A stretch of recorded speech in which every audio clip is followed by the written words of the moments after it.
What is up? GoodMicWork back at you with your Monday Night Raw review for July 11th, 2016. This is going to be more of a recap. We're going to casually discuss this one. A lot went down tonight on Monday Night Raw, so this is one of those shows where I really don't want to go through it match by match and segment by segment. We got to jump around and talk about a lot of stuff, and we'll start right at the top. We are 1 week away now from the WWE draft. For those of you who have been wanting me to do a mock draft, there's really, honestly, just not enough time for me to put one together this week and do it well and put a lot of detail and thought into it. However, what I will do is next week you're going to get two commentaries from me. You'll get one right after Monday Night Raw because we have a WWE title match next week, and then you will also get one after the draft. So you'll get two in a row on Monday and Tuesday. So on Monday night's commentary, I'm going to basically predict just where all of the big names go, because really at the end of the day, who cares what show the vaudevillains end up on? I don't. So as far as the major names, the big contenders, the semi-main eventers, I'll kind of place all of them and predict where they might end up, but for the rest of them, I'm not going to go that much into it. As far as tonight goes, on Monday Night Raw, the big news was we thought we were going to get a commissioner finally named for SmackDown, and technically we did. WWE did deliver on that promise. They didn't advertise this. We didn't know. We heard that Vince McMahon might make an appearance on tonight's show, but I had no idea he was there to name the commissioner. I'm glad that he did, and it was cool that he even called it the commissioner, which I liked. This was the main event segment, too, so we thought it might be somebody big. And there's a lot of names that have been swirling around for SmackDown. I've heard things like Daniel Bryan and Sting. I have always maintained that whoever the person is that runs SmackDown either has to be a major name or a McMahon. You can't just throw somebody random in there because this brand split is launching, and if you're not looking long-term, I mean, I know a commissioner can't stay in power forever, but you definitely don't want to have just some random person that you selected, like a Brad Maddox, like a Mike Adamle, like an AJ Lee. Sometimes they're just thrown together with no plans on what to do with them in the future. You cannot do that for this brand split and this SmackDown relaunching going live. You got to have some major shit happen to make this show successful. A lot is riding on the success of SmackDown, so whoever the GM is can't just be anybody. So we had a feeling that it wasn't going to be as simple as Vince McMahon coming out there and just naming someone. So technically, instead of getting one commissioner or general manager announcement, we got four. Vince McMahon decides that Shane McMahon will be the one to run SmackDown. Shane starts celebrating, and then Vince continues to say that Stephanie will continue to run Monday Night Raw. And he wants to see a sibling competition between the two of them. He wants to see them fight dirty and go after each other's throats. He wants to see, both of these brands succeed, and the only way to do that is for there to be fierce competition between the people running it. And then he threw us another curveball. Now, each show is going to have their own commissioner or general manager, and Vince McMahon expects Shane and Stephanie to name their respective commissioners next week on Monday Night Raw. Stephanie and Shane are pretty prominent characters on TV. They're in front of the camera a lot. The fans love Shane. The fans love to hate Stephanie. Before the commissioner wants to do anything, they have to run and have a backstage segment with Stephanie or Shane and ask permission first. How is all that going to work? So technically, you're going to have two people in charge. That's going to create lots of conflicts. Whoever Shane picks could have a conflict with him and vice versa with Stephanie. It could lead to matches. It could lead to commissioner changes in the future. It could lead to a whole lot of things. So I guess I'm mildly excited about it because the possibilities are pretty great. Now, some of the names tossed out there have been guys like Paul Heyman, Eric Bischoff. That's who I want to see. I want to see a major personality, someone with a track record. I was really hoping to see Eric Bischoff, and technically now we still can. Paul Heyman would be another excellent choice for a commissioner. Kurt Angle was tossed around. Like I said, Daniel Bryan, Sting, a lot of these other people. Maybe Stephanie announces Triple H, her husband. Why not? Because the Authority could still be a presence on Monday Night Raw. I know the fans would hate that. They're sick of it. But if you're thinking along the lines of kayfabe and you're thinking from Stephanie's character's perspective, why would you not want your husband, a guy that's already ran this company with you side by side, to be the commissioner? Why would you not want that? So I think Triple H is the most logical and obvious choice for Stephanie. Now with Shane, he could get fun. Some people have tossed around the name like Kurt Angle because Kurt Angle and Shane McMahon do have a history together. It would be a good way to get Kurt Angle back onto WWE TV because, even if WWE lets him wrestle, he probably can't wrestle full-time. And he's been the commissioner before, in like 2003 or 4 or something like that. So, he could be a good guy as well. And it would be a big surprise to see Kurt Angle come back to the WWE after 10 years. I'm pretty sure it was the summer of 2006 that he left, was it not? So he would be a great person for Shane McMahon to pick. And you could even set up a Triple H versus Kurt Angle match because if WWE is worried about Kurt Angle, or worried about his conditioning or if he can be in there wrestling. They might just want to have Triple H be the guy to wrestle him. Who knows? Here's another name. What about The Rock? What if Stephanie names Triple H and Shane surprises the world and announces The Rock? Now, obviously, that cannot be long term because The Rock is too busy. He's doing movies and all this shit. I don't even know what he's doing right now. I'm assuming he's filming something, so this is probably completely impossible. But if they wanted to sign The Rock for a big deal and say, hey, can you come back for 3 months and help us out, be the commissioner, set up a big match between you and Triple H at SummerSlam, or they can bring The Rock back now, have him lose the GM role sometime in the future and set up a match between him and Triple H at WrestleMania. So I think if The Rock's schedule permitted and he could give the WWE, 12 weeks of his time, it would make a really good storyline and it would definitely help SmackDown relaunch. That's a show that's named after The Rock. It would seem perfect that he would be the guy to come and give SmackDown the boost it needs to get started and really getting off on the right foot. So I think The Rock, although an unlikely name, could be a very, very fun name. Mick Foley is another guy, former commissioner. Could be fun to see him back on TV. He's so fan-friendly and such a fan favorite, and so is Shane McMahon. It could make a pretty good partnership. I've even heard Corey Graves' name tossed around, which I don't completely hate either, so I guess it's wide open who the commissioners will be. I have a sickening feeling, however, the fact that the WWE is picking 2 of them, that whoever it is might not stick. I have a feeling that we're going to have a revolving door of commissioners because of Stephanie and Shane, like I said, are really ultimately in charge. You know that they're going to fire him, and the commissioners are going to have to prove themselves, and it's going to be this whole fucking dramatic backstage shit with the commissioners basically, looking like shit at the feet of Stephanie and Shane. So a lot of McMahon shit going on right now. It's the way it always is with WWE. You got Shane and Stephanie each in control of a show with somebody under them that's running the show, and then you have Vince McMahon at the top of the triangle controlling everybody. It's crazy. So I sure as hell am rooting for the success of the brand split, and next week is definitely going to be interesting. I should mention, by the way, the show did close after the promo with Shane, Vince, and Stephanie.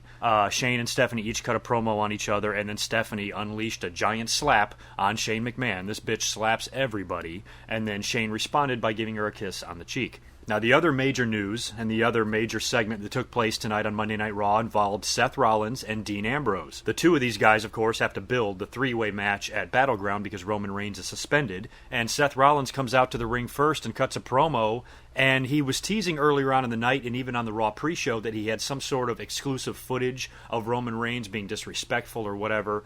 Ends up getting in the ring and saying that he's got his own show now because he was almost the host of The Daily Show after Jon Stewart left, and it's going to be called The Rollins Report. And basically what he did was what Kurt Angle did to The Rock way back in 1999 or 2000, I believe, before their title match. And it was just an interview, a previous interview with Michael Cole, with Roman Reigns, edited, with Seth Rollins asking him absurd questions, and it came off really funny. I was laughing my ass off. Even the graphic under Roman Reigns' name said, not a good guy, not a bad guy, just a suspended guy, which was hilarious. And then Dean Ambrose even comes out and commends Seth Rollins on actually having some fun for once and getting the stick out of his ass. And then both guys cut a pretty damn solid promo on each other, especially Dean Ambrose got really intense, backed off Seth Rollins, because Seth Rollins is bitching. He has not shut up about the fact that he wants Roman Reigns out of the triple threat match. He wants a one-on-one match with Dean Ambrose for the title that Dean Ambrose stole from him, and finally Dean Ambrose is like, fine, you think I give a shit? Fuck it, let's fight right now. And then Seth backs off and says, not tonight, I'll be ready to go next week, which is kind of a shame. I mean, next week should be fun and everything, but Raw is from Providence, and one thing I don't like about that Providence crowd, I just remember in recent Raws, they suck. And it sucks because it's in WWE's backyard. The fans should be the loudest in Providence, and for some reason, the crowd, the last time they were there, I just remember them being really quiet and really bored, and I hope they don't fuck this whole thing up. The crowd tonight in Detroit, Joe Louis Arena, probably the best professional wrestling experience of my life, took place backstage in that very arena. The crowd tonight was much hotter than I think they will be tomorrow night, or next week, in Providence, Rhode Island. So it's kind of a shame. I was a little bit disappointed that we didn't get the title match, but we do have one next week, and it is interesting that the WWE title will be on the line one day before the draft. So I think there is a very good possibility that we have a title change next week on Raw. I mean, it would make for great TV. It would be big news. It would be a huge Monday Night Raw with a major title change taking place right before an epic Tuesday night SmackDown. That really might help make fans really want to tune in the next day and watch the draft live. if WWE can pull off a humongous Monday Night Raw the night before. So a title change, I think, is definitely possible. Probably the third biggest segment that took place on Monday Night Raw. If Raw was shittier, this would probably be the first thing I would talk about. But WWE kind of, I don't want to say it, but it's almost as if they just blatantly ripped off TNA and Brother Nero and the whole thing with Matt and Jeff Hardy. Here the wrestling world is laughing at this, and WWE steals ideas from it.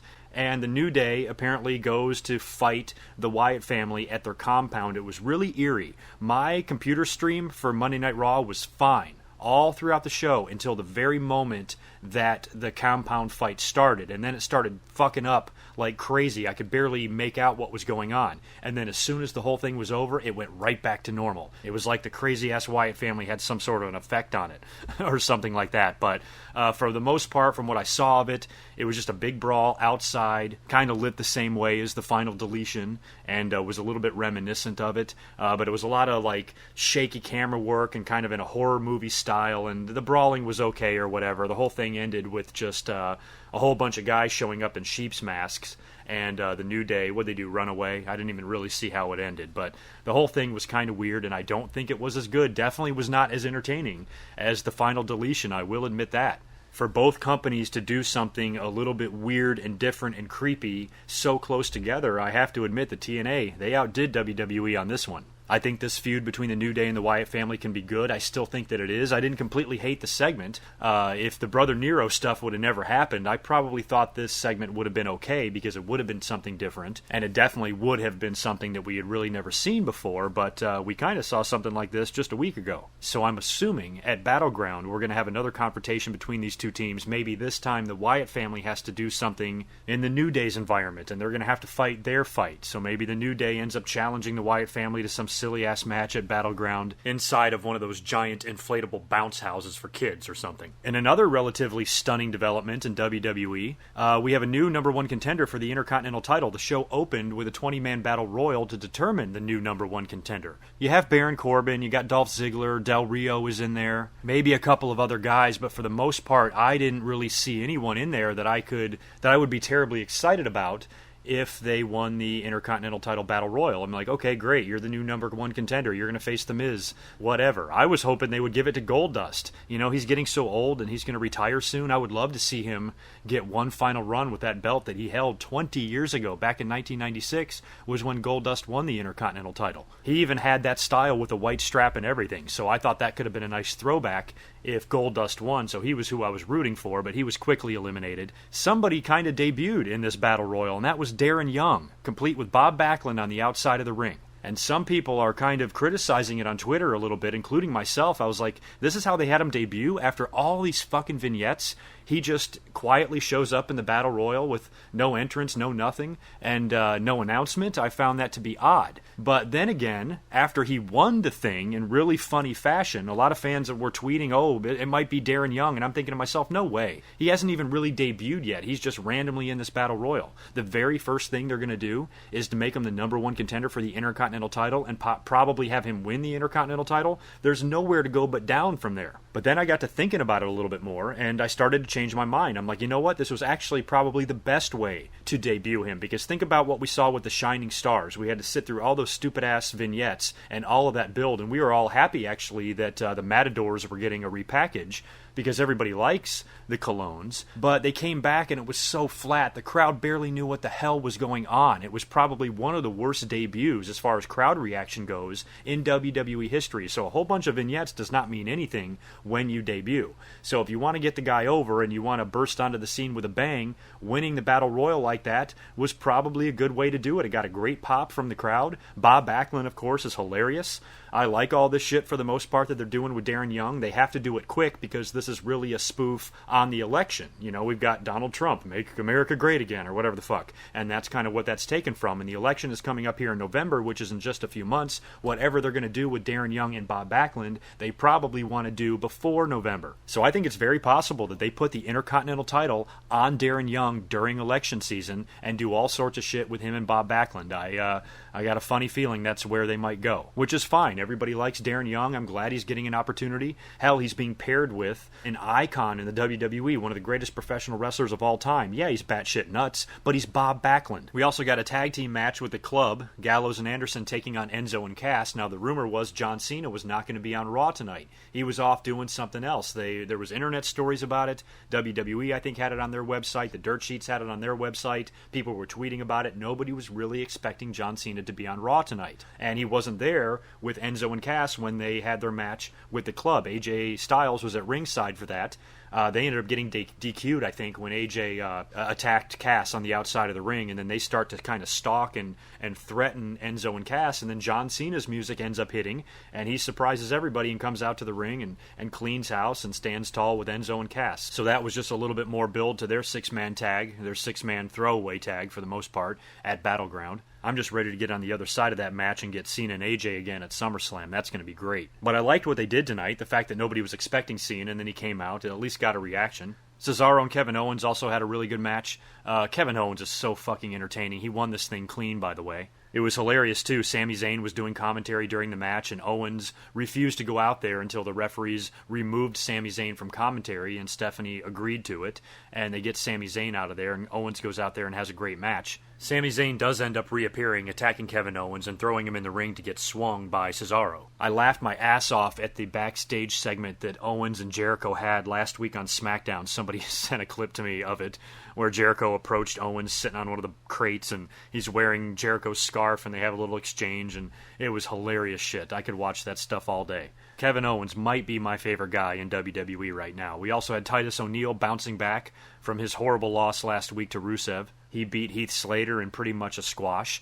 Zack Ryder also lost a match tonight to Sheamus. He was attacked backstage. He's pinned Sheamus the last two shows, or two matches that they've had together. And Zack has been saying he wants to challenge Rusev for the U.S. title. He approaches Rusev backstage and challenges him face-to-face. He's attacked by Sheamus and then has to go right out and have a match with him and ended up losing. And a few people were complaining on Twitter, which I was surprised about. I'm like, oh my God, relax. It's not like the guy lost to the Brooklyn Brawler. Sheamus is a former WWE champion. Multi-time champion. They haven't done jack shit with Zack Ryder in years. It's not like it hurts him to lose a match to a star that's a larger caliber than he is, and who also beat the hell out of him backstage before the match, so it wasn't even clean. So I think people should relax. It looks like Zack is getting a United States title shot, and as far as I'm concerned, that's all it's going to be. I do not want to see Rusev drop this belt. They are building him. They are pushing him. He is looking dominant. He is looking like a monster. He looks like a future opponent to Brock Lesnar or something like that. That's how hard it seems that they are pushing him, and Zack Ryder should just be another guy for Rusev to destroy, because really, so far, he's annihilated Titus and he's annihilated Zack Ryder, but those aren't really top contenders. Those guys have been lower card or jobbers even. And even though I love Zack Ryder, we all do, he did have a cup of coffee with the Intercontinental title earlier this year. Maybe he could have a cup of coffee with the United States title as well. But I don't really want to see that. I want to see Rusev keep on rolling. When these guys do have their match, which is at Battleground, I'm assuming, not Raw, I want Rusev to destroy him. I mean, Rusev looks pretty tough to beat. When he came out there after the match to, quote-unquote, accept Zack Ryder's challenge, I mean, he folded him completely in half with that accolade, so I see no reason for Rusev's push to slow down at this point. Also, do you know who I don't hate anymore? Tyler Breeze. I'll tell you what, pairing him up with Fandango I think was the best thing for him. I could not stand that character because it was so fucking ridiculous, but when you put him in a goofy-ass tag team with a guy that's just like him, all of a sudden I like it now. They ended up beating the Lucha Dragons. They had a backstage segment as well, I think on the pre-show, maybe and on Raw, I forget. But those guys' backstage segments that they do are hilarious. I think I can definitely get behind this tag team. I couldn't stand Tyler Breeze by himself. I couldn't stand Fandango by himself. But together they make a pretty good team. I don't know if their team name is Breezango or Febreze. I don't know what they're going with here. But, I think they should keep the team together and give them a run. Fuck it. Give them the belts. As far as everything else that went on Raw, not much else. Sasha Banks did beat Dana Brooke via tap-out. Charlotte got on the mic and said, Sasha, if you want a shot at this title, you got to beat Dana Brooke again on SmackDown, so I'm guessing that will happen. and we'll get a match at Battleground. WWE did finally tonight acknowledge Brock's victory at UFC 200, showed some still images of the whole thing, and promoted his match with Randy Orton at SummerSlam, which should be kicking off soon. As a matter of fact, Randy Orton was also announced tonight at Battleground he'll be a guest on the highlight reel, so this will be Randy Orton's return. I'm sure he'll cut a promo on Brock, and I'm sure we're going to see Brock back on TV very soon here. It would be nice if he made an appearance next week on Monday Night Raw, and for the draft, you would think he kind of has to be there. And you also have to wonder if Brock and Randy Orton will be drafted to separate shows. Will this be a one-time match at SummerSlam, or will they be drafted to the same show and you can have rematches after SummerSlam? Because maybe they want to give Randy Orton a victory here. Maybe it's not as simple as Brock just going in and defeating Randy Orton. Maybe they want to have 3 matches between the two of them, culminating at Survivor Series or something like that. So, I think Brock winning is definitely the most likely option here. I'm sure that he will. I even threw out the idea last week of saying put the title on Randy Orton. If they're able to put the belt on Randy Orton, the new SmackDown title somehow, before SummerSlam, that could then be a title match, because even Daniel Cormier, I saw, did an interview saying that the WWE should put the belt on Brock. So maybe there's still time to do that after the draft and all that shit. So I think that whole situation and match is interesting. I'm happy to see it. I'm excited to see it. Speaking of Battleground, as far as the card goes, it looks like we've got the Shield triple threat match for the WWE title, obviously. Zack Ryder versus Rusev, Darren Young versus The Miz, Sami Zayn versus Kevin Owens, The Club versus John Cena and Enzo and Cass. Most likely we're going to get Sasha Banks versus Charlotte. Most likely we're going to get the Wyatts versus The New Day and Randy Orton on the highlight reel. So Battleground is shaping up to be pretty decent, and we're going to know a lot by the time Battleground gets here, because all these guys will be drafted by the time this pay-per-view gets here. So it's weird. We could have a lot of matches on this show where these guys are on separate brands, and it's probably going to be our last little taste of that until WrestleMania, if the WWE truly wants to keep these brands separated and don't have any cross-promotion at all. So we'll have to see how strict WWE keeps themselves, how often they mix things up, and how often they trade talent and shit like that. I'm sure we'll see stuff like that in the future. WWE might even want to start doing things like adding trade deadlines and shit like that, kind of like how professional sports do. So they could have a lot of fun with it if they chose to. Other news regarding WWE, John Cena, of course, is hosting the ESPY Awards this coming Wednesday night on ESPN, which is a really big gig for him. That's amazing. WWE and ESPN coming together like this is just huge publicity for the WWE. And it was funny tonight, too, in AJ Styles' promo. He talked about going to the ESPYs and beating up John Cena. How fucking cool would that be? ESPN would probably do something like that. Maybe not during the show. Maybe after the show. Maybe WWE films a vignette, or the camera crew goes there and films John Cena in his green room or in his dressing room, and the club attacks him in there after the show and leaves him laying or something like that. Or even better, do something during the ESPYs. Have the club confront him or something like that. That might be pretty cool. But I thought to myself, wow, how cool would that actually be if AJ Styles was right and they did show up at the ESPYs and kick the shit out of John Cena? Fucking epic. Probably wouldn't happen, but sure would be awesome. And I talked about Brock Lesnar earlier on in his UFC victory. UFC was actually sold yesterday. That was pretty big news. Sold to some other company for about $4 or $5 billion, which is crazy. Doesn't sound like too much is going to change. Dana White is still going to remain in charge, and as fans, nobody will probably even know the difference, so I didn't feel like it was huge news for me to come up and do a special commentary on. UFC is just now being controlled by somebody else, and I hope UFC continues to thrive. So that's it for me. I am out of here.